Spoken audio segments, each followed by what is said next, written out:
But there are outward manifestations of a person's faith in Christ. And I think Paul had one of them in mind, which was baptism. And baptism is an outward, public expression of your faith. That's why we say when we baptize people, it is an outward expression of an inward reality. And at the risk of overstating it, the baptism for believers is, I believe, an important, critically important step of faith and obedience to God.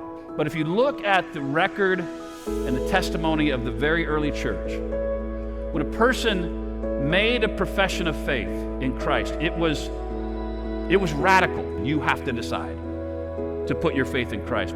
And that's why it was so radical, because you stood up and you said, I put my faith in Jesus. And the reason baptism was so radical was because baptism was first a public renunciation of your life before Christ.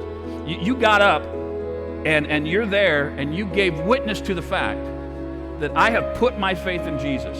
And now, my former life, the person who I had been, the way that I thought, the way that I worshiped, my faith, and even my relationships have all changed in light of this relationship and commitment I've made to Christ.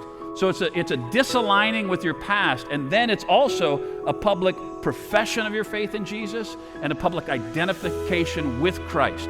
You're disaligning from your former self, and you're realigning all of your life, the way that you think, the way that you believe, the way that you worship, and even your relationships. You're like, my deepest relationships are backseat to Jesus.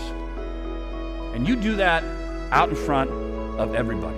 I'm not going to belabor it because this is not a sermon on baptism. But if you haven't been baptized as a believer, if you haven't taken that, what really amounts to one of the first steps of obedience as a believer, you haven't done that yet, I would just encourage you, man, get baptized.